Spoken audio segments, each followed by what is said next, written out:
Great morning, world. This is your boy Dragon with another edition of the Rise Up with Dragon podcast. So, as a quick reminder, it is the goal of this podcast to remove the blindfolds of your mind so that you can gain access to higher levels of consciousness and tap into what I call your true great potential. We do this with our podcast weekly blog called The Dragon's Lair, One from the Vault, and our upcoming online courses and books. Welcome to another edition of Rise Up with Dragon.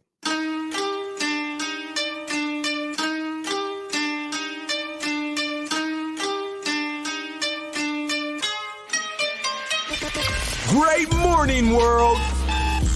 Welcome to the Rise Up with Dragon podcast with your host, Dragon!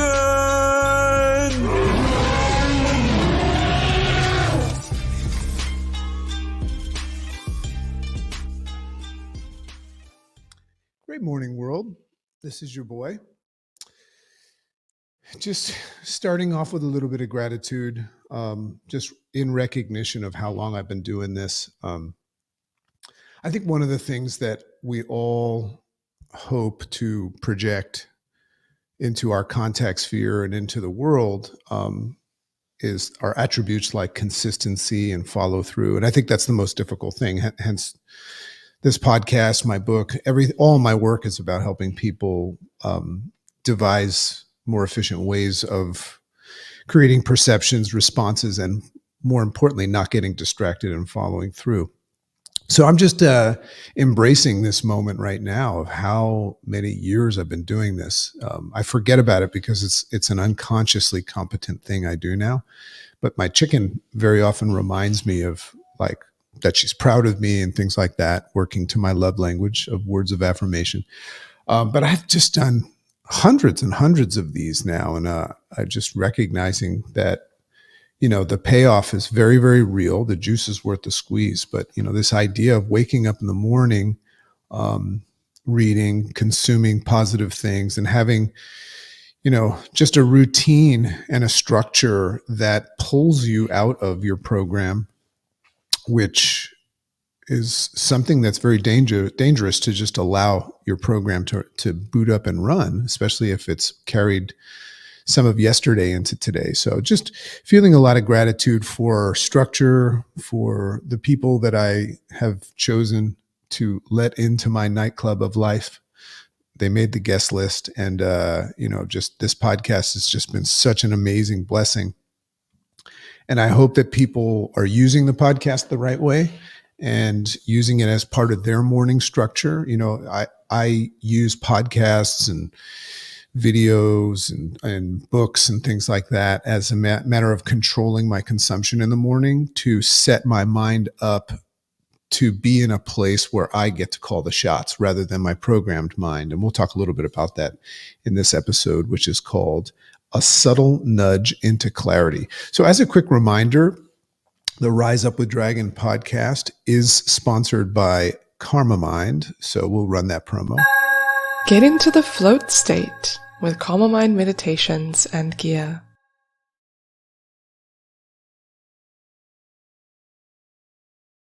Yes, love that. That's my chicken stuff. One of the best, easiest ways and most efficient ways of bypassing your programmed analytical mind. And this is a big deal, folks. It's a big deal because, we talk about a lot of cool concepts on here. And shout out to everybody that's listening to this in their structure and allowing their families to listen to this show. The feedback has just been awesome, especially when I talk about some of my shortcomings and I let people understand that I'm actually using this structure that I'm teaching people and this podcast as a way of overcoming my own demons. But the idea of just recognizing that inside your head, I guess it's inside your head, is this analytical mind that if you allow it to call the shots, you're allowing yesterday and your past programming to call the shots. So we're always looking for tools, and that's what the interface response system is about, which you'll really enjoy when the book comes out. But meditation and just getting into that different brainwave is just such a powerful tool to bypass the analytical mind, to etch a sketch yesterday and allow this blank slate to just remain open and curious from a compassionate, heart-driven place to absorb all the things that come today. So just check out, it's free, check out Chicken's podcast, Karma Mind, and with her beautiful voice, her angelic voice.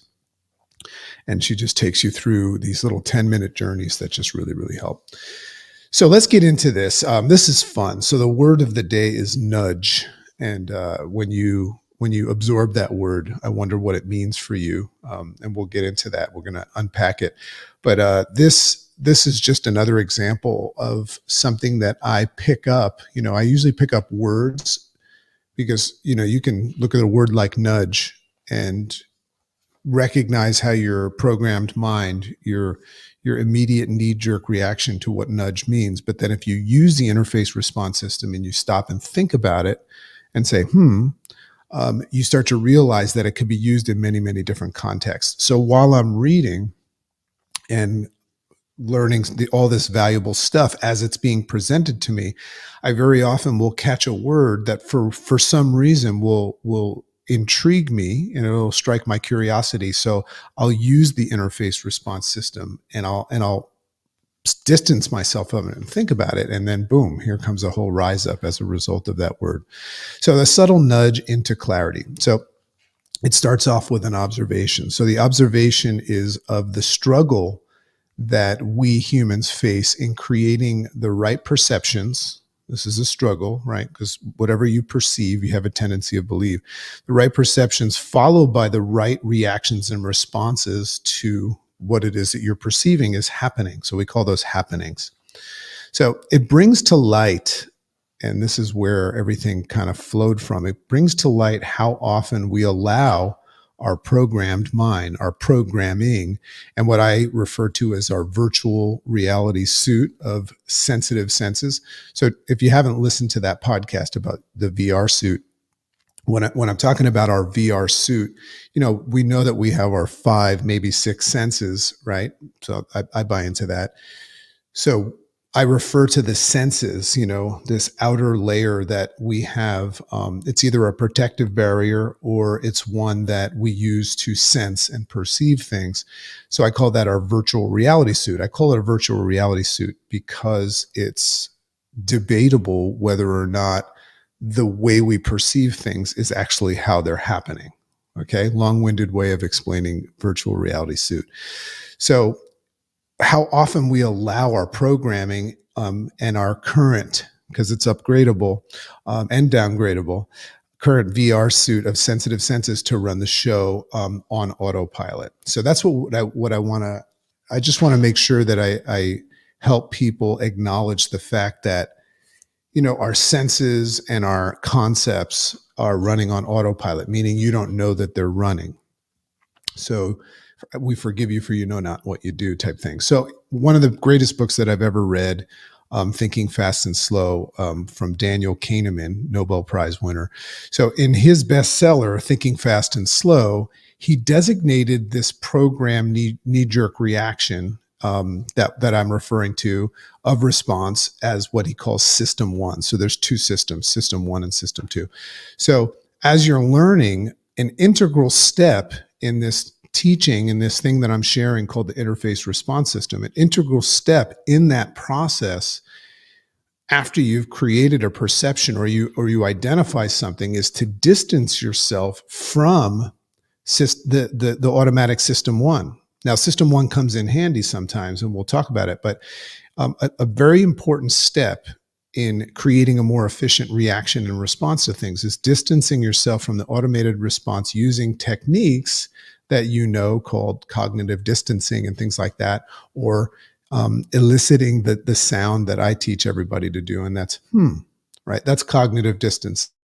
Stop, challenge, choose, as my mentor, Dr. Wayne Anderson, says. By distancing yourself from that, what you're doing, this is cool to think about it. So first we acknowledge the automatic autopilot system. And then when we practice something like, what you're doing by distancing it is you're challenging the System 1 response and basically creating space, as Viktor Frankl talks about it, between the stimulus and your response, creating space and time that allows you to reference the more logical and well thought out or creative, rational part, rational or irrational. Creativity could be irrational, but it allows you to tap in and access the true potential of your mind rather than just allow the program to run. You feel me?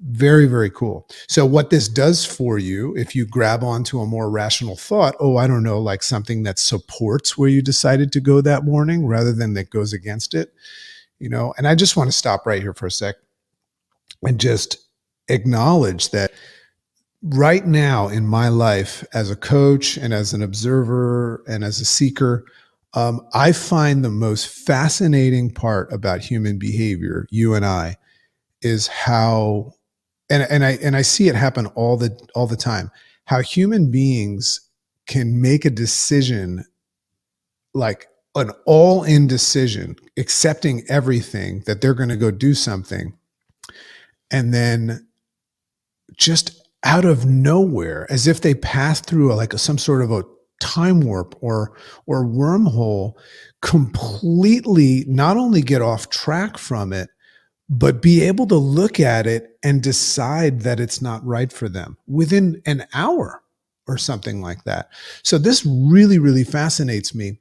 And the reason why I share that with you is it helps you recognize how powerful System 1 is and how that automatic knee-jerk response that we have and the concepts that we've developed about ourselves, about life, and about others are so powerful that they can happen to you without you knowing and take a hold of you to the point where you will stick up for the change and look back and say, I don't know what I was thinking then, but now I'm thinking this. And then the funny thing is an hour later, you can go back. So what's the value of acknowledging that? If you acknowledge that, it just acknowledges the fact that we are, without a structure and without a system like the one I'm sharing with you, you're not in control of your life. So that's why we say we forgive you for you know not what you do. If you start to tap into higher levels of consciousness and self-awareness and use these techniques, it's just unbelievable what will happen, because the only thing separating you from where you want to be is just staying on track. That's it. It's just not quitting, not stopping your momentum based on beliefs and feelings and things like that. So anyway, what's the value of all this stuff? You stay on track, pass go, and collect $200, just like in Monopoly. So this morning, just imagine, there's an analogy. Imagine you're going around the Monopoly board and right before you get to that part where you roll the dice and then get to pass go and get $200, which is an awesome win. That's an awesome win in life. You decide all of a sudden that you don't want to roll the dice for whatever reason, and you set a goal that morning to get $200, and now you don't even want to roll the dice. You're like, no, I'm not a dice roller. It's not a good time. So that's what we do. So this morning I grabbed another gold nugget from Kahneman, and that's what spawned this idea. There's something called nudge theory.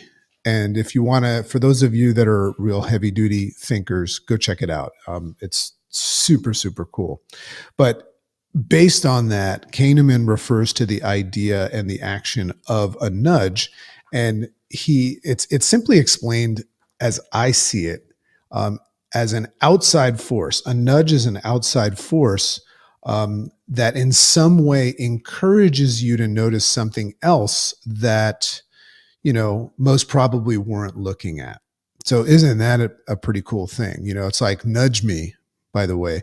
Sometimes we'll even tell our friends or coaches, we'll say, hey, let me know what I don't know.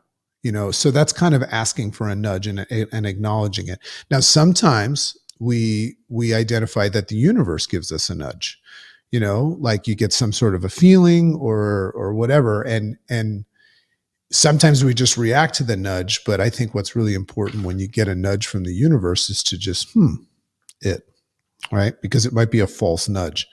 So just as an example, like that moment you walk into a bar, as a guy or a girl in the room, but miss, that pretty girl or handsome man that you met months ago, but lost track of, just think about something in your life that 2 months ago happened that you really, really were excited about, but then it disappeared.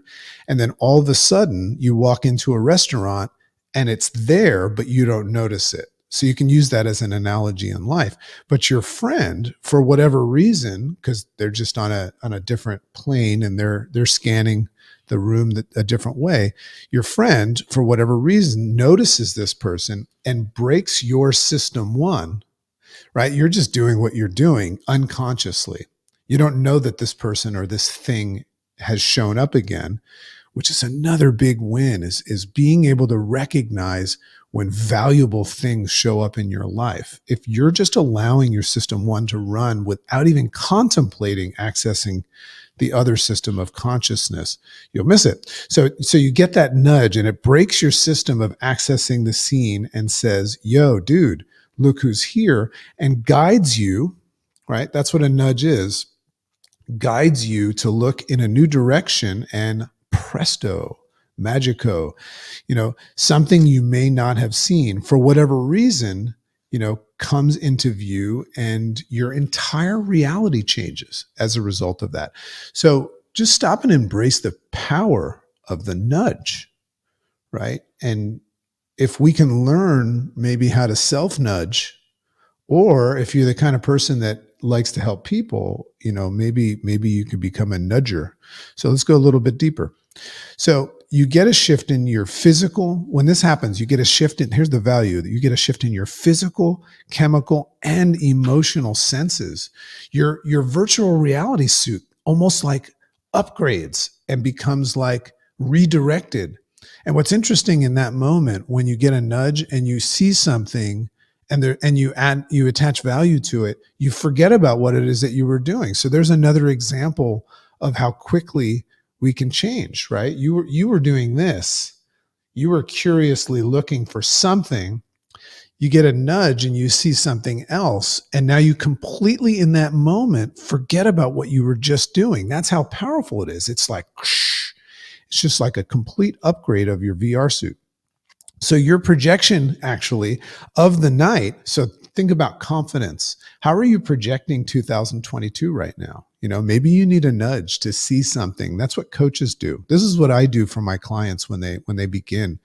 They usually start with their current reality, physically, mentally, financially, and they can only see what they can see. So along the way, as they improve their physical, their mental, their financial, they start to be able to see something else. So I really act, when I coach people, I act as their guide. I'm guiding them to see something that is associated with what they claim they want. We can only see what we can see. So your projection of the night's outcome changes, and you begin to strategically plan your moves and hopes and dreams of the night, and how it's going to play out. So just a dramatic change just from this nudge. So I'll bring it home.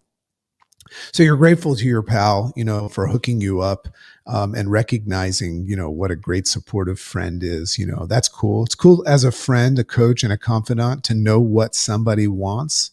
So when you see it, it feels good. I wonder who gets more out of it, the nudger or the nudged. But super, super cool to, to recognize that somebody's in full support or be that person that's been recognized.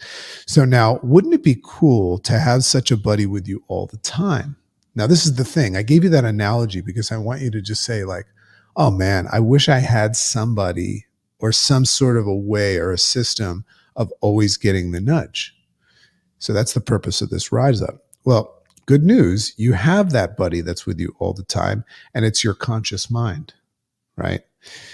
If you feel like you need the buddy, it's only because you're not tapping into the true potential of your consciousness.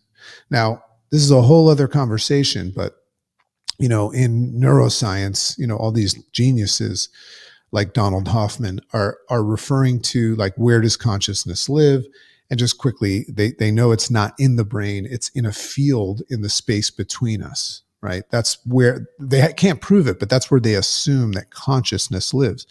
So if that's true, and I like the idea for now, I'm buying into it. What happens when you work on your conscious mind through using the interface response system or all these different things that you're learning, what you're doing is just gaining access, more access to something that already exists. So when we say true potential of your conscious mind, it doesn't mean upgrading your mind. It means upgrading your ability to tap into something that's already there. Yeah, that's heavy. So kids listening, like you'll understand that more as you listen to this stuff more. So you're, you know, that was the point there, is that good news, you have that in you, your body, it's your conscious mind. So your heart and your gut also works in this plane, right? Your heart and your gut have a different way of looking at happenings. You know, one of the things that whenever somebody's making a decision and they're confused, they go, I don't know what to do, right? I want this, but risk and all that stuff. I always say, well, what does your heart and your gut say? What's interesting, another thing about chickens' karma minds and meditations, is what meditation does is it helps to harmonize your brain with your heart. The reason why that's important is because your brain is a mess. Your heart doesn't even need to say things because your heart knows, and so does your gut. So another technique is, if you check with your heart and your gut, you have to have faith in them. They know, they always know. Whenever you do something based on your system one and you wish you hadn't done it, and you have that face where you're like, eek, like that, that assessment of what you did is typically associated with this late check with your heart and your gut. So they always know what it is that you truly want. And if you allow them to have a say, right? That just means check with them, check your heart and gut, allow them to have a say in things. They will show you the things that you want to see. So the things that you truly want and that are in support of where you'd choose to go if there were no rules is what you really want, right? That idea of having your cake and eating it too.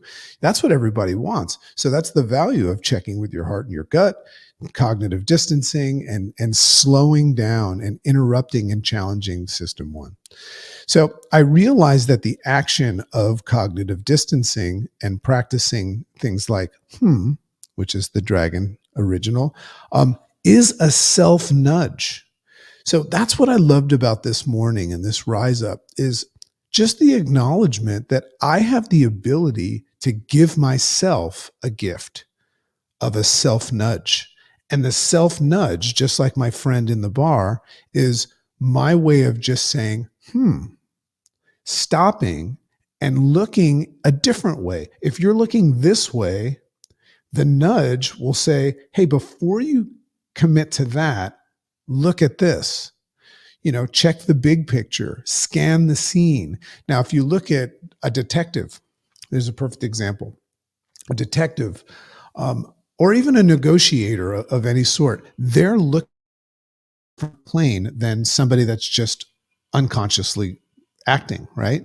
So you can access that same plane, but you have to stop yourself and challenge your system one.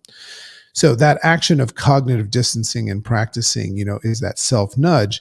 And what it does is you initiate to slow down your automatic programmed mind and look at things from a different perspective. Remember, the first step of the first space of the challenge in the interface response system, which gives you a more efficient way of responding and reacting.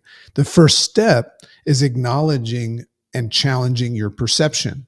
Because once you've locked into how you perceive something, you're going to react to it. It's just your natural wiring. So it's the perception. Because once you start reacting and responding, that's hard to slow down. You can slow down and challenge the perception. And remember, the perception is created by the first perception. Like when you first open your eyes up in the morning and you feel worried, stressed, or anxious, that perception can be challenged.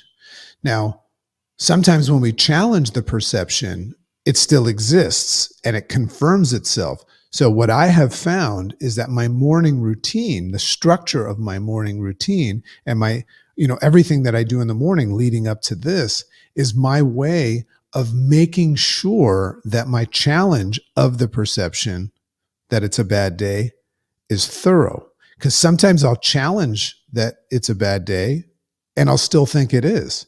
But then I'll notice, ironically, after I have a glass of water, a cup of coffee, and I ride the Peloton and I do some writing and reading, I have a completely different way of looking at the day.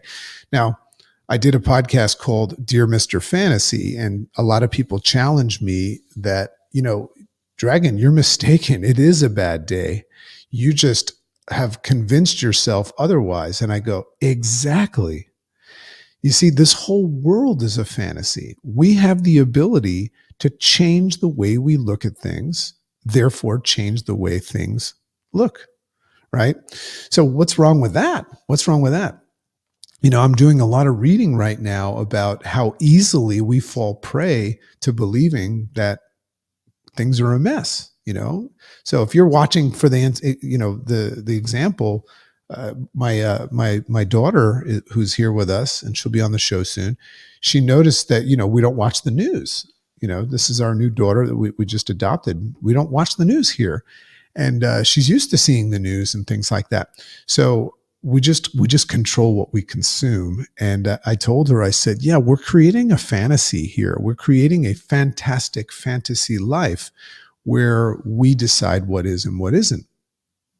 And, interesting to just challenge what's wrong with that. And my next podcast is going to be on ignorance. So that's the challenge.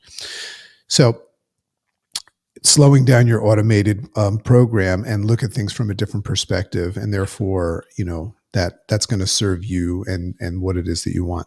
So come to think of it, in offering you the interface response system, I realize that what I'm doing is giving you a nudge. Actually, this podcast right now is intentionally a nudge for you. That's what I intend it to be, is I'm nudging you to think about something else, which requires that you're open to it.